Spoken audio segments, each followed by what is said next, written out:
Okay. So நேத்து என்எஃபிக்கு என்ன நடந்துச்சுன்னு லைட்டா ஒரு அவுட்லுக்லாம்.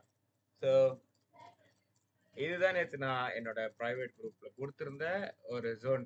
ஒரு செல் ஜோன். ஆனா நான் மேமாங் சொல்லிட்டேன். என்ன சொன்னேன்னா, செல்லர்ஸ் இல்ல. Zone is just a zone. ஓகேவா? இதுக்கு முன்னாடி வந்து இந்த ஆர்டர் குடுத்துருக்காங்க. ஃப்ரைடே 21 ஜூன் 9 மணிக்கு இந்த ஆர்டர் குடுத்துருக்காங்க. ஸோ இந்த ஆர்டர்ல வந்து திருப்பி ப்ரொசீட் பண்ண போறாங்களா இல்லையான்னு அது வந்து இப்ப ஜோனுக்குள்ள வந்தா தான் தெரியும். அந்த பிரைஸ் திருப்பி வந்தா தான் தெரியும். அந்த டீலிங் திருப்பி நடக்கும்போது தான் தெரியும். ஓகேவா? ஸோ இது வியாழக்கிழமையில இருந்து இந்த புஷ் இருந்துச்சு. But there is no strong evidence to continue the sell. அந்த ஆர்டர் வந்து டிரான்சாக்ஷன் அப்ரூவ் ஆகி போயிடுச்சுன்னு. ஓகேவா? ஸோ மாசி சைட் பேலயே இருந்துச்சு. ஸோ இந்த சைட் பேக்குள்ள வந்து சின்ன சின்ன செட்டப் இருந்துச்சு. அது வேற கதை. அது அப்புறம் பார்த்துக்கலாம். ஓகேவா? ஸோ நான் சொல்றது என்னன்னா, இந்த ஜோனை உடைச்சா ஐ வில் செல். ஓகேவா? ஸோ பார்த்த வரைக்கும் இந்த ஜோன் கடைசி வரைக்கும் உடைக்கவே இல்லை. நேத்து என்எஃப்பி டைம்ல என்ன நடந்துச்சுன்னா, ஓகே இதுக்குள்ள போயிட்டு செல்லர்ஸ் வருவாங்கன்னு சொல்லி வெயிட் பண்ணோம். ஆனா எனக்கு செல்லர்ஸ் தெரியல இந்த இடத்துலயும். ஓகேவா?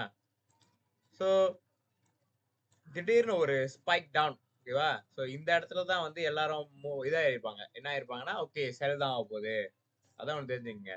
நான் இந்த இடத்த உடைச்சாதான் செல் பண்ணுவேன்னு சொன்னேனே தவிர, இந்த இடம் வந்தாலே செல் பண்ணுவேன்னு சொல்ல கிடையாது. ஆனா நிறைய சிக்னல் குரூப்ஸ் வந்து செல் நாவ் கொடுத்து லாஸ் ஆனது நிறைய பேர் நேத்துள்ள செட்டப்ஸ்ல. ஆனா நான் என்ன என்னோட பிரைவேட் குரூப்ல சொல்லியிருந்தேன்னா, there will be no movement. there will be no movementனா ரொம்ப பெரிய மூவ்மெண்ட் இருக்காது நியூஸ் டைம்ல. ஸோ அதான் இங்க இருந்து ஒரு 80 பிப்ஸ் ட்ராப் பண்ணுச்சு. ஓகே. ஆனா அது வந்து இங்க உள்ள டிரான்சாக்ஷன் எடுத்துட்டு போயிடுச்சு. ஸோ இந்த இடத்துல நீங்க பாத்தீங்கன்னா வெனஸ்டே ராத்திரி 8 9 10க்குள்ள வந்து இங்க ஒரு பாயர் வந்து இன்ட்ரெஸ்ட் காமிச்சிருக்காங்களா? ஓகேவா? இந்த பாய் இன்ட்ரெஸ்ட் இல்ல. ஸோ அவங்க என்ன பண்ணிட்டாங்க, செல்லருக்கு வந்து அவங்க இன்ட்ரெஸ்டா இல்ல இந்த இடத்துல செல் பண்றதுக்கு. So price collected here. So இங்க இருந்து பாய் பண்றதுக்கு தான் வந்து பிளான். ஸோ இங்க இருந்து பாய் பண்ணா என்னோட எக்ஸிட் பிளான் என்னன்னா தோ இது. ஏன்னா இது வந்து ஒரு weekly zone if not mistaken. இது வந்து ஜூன் 7ல கொடுத்த ஒரு பிக் ஆர்டர்லா. அவங்க ஒரு பிக் ஆர்டர் இங்க வந்து பிளேஸ் பண்ணியிருந்தாங்க. ரஃப்லி ஒரு 1000 பீப்ஸ் உள்ள ஆர்டர் இது. ஸோ அதுதான் வந்து என்னோட மெயின் டிபியா இருக்கும். ஸோ இந்த என்எஃபில நீங்க பாய் பண்றத வந்து நீங்க அது ஓன் ரிஸ்க்லாம். எனக்கு வந்து அது ரிஸ்கியா தான் தெரிஞ்சு நான் அந்த இடத்துல பாய் பண்ணல. ஓகேவா? நான் பண்ணது என்னன்னா, I wait for the second push. கன்ஃபார்மா வந்து இந்த செட்டப் வந்து ஜலான் ஆகும். ஸோ நான் என்ன பண்ணேன்னா, ட்ராப் ஆகுது டைம் ஃப்ரேம்.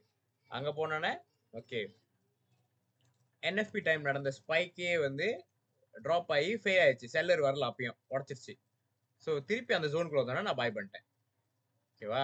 அப்படி இங்க பாய் பண்ணலன்னா இந்த இடம் வந்தோடனே அது ஒரு புஷ் கொடுப்போம். அதாவது என்எஃபி முடிஞ்சு இந்த இடம் முடிஞ்சு இன்னொரு புஷ் கொடுத்தோன்னே அடுத்த புல் பேக்ல நான் பாய் பண்ணிட்டேன். அதேதான் same thing. Break out pull back buy. Buyer வந்து கான்ஸ்டன்டா புஷ் பண்ணிட்டே இருந்திருக்கான். 1 2 3 4. ஓகேவா?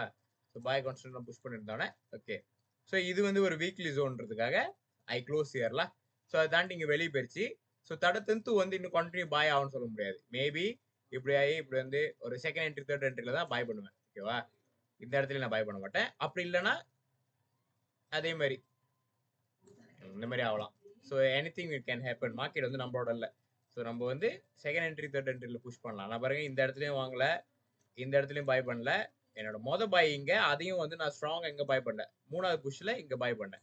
ஸோ இங்க பாய் பண்ணனா எனக்கு இங்க இருந்து இது வரைக்கும் தான் என்னோட டிபி. Okay 93 pips. ஓகேவா? நான் சொல்றேன் 304 பிப்ஸ் தான் எடுக்கல. 93 pips I can make money. So இதுதான் கதை. ட்ரேடிங் வந்து இவ்வளவுதான். நீங்க வந்து ரொம்ப காம்ப்ளிகேட்டடா போட்டுட்டு எல்லா செட்டப்பையும் ட்ரேட் பண்ண முடியும் அப்படிலாம் பார்த்துருக்காதீங்க. மை ஸ்டைல் ஆஃப் ட்ரேடிங் வந்து இதுதான். ஸோ இது வந்து ஒரு ப்ரீஃப் வீடியோ மாதிரி இதை நான் யூடியூப்ல அப்லோட் பண்ணி நான் எல்லாத்துக்குமே ஓப்பனாக கொடுக்குறேன். நீங்க யாருக்கு வேணாலும் ஷேர் பண்ணலாம் அந்த விஷயத்த. ஓகேவா? So that's all. தேங்க்யூ.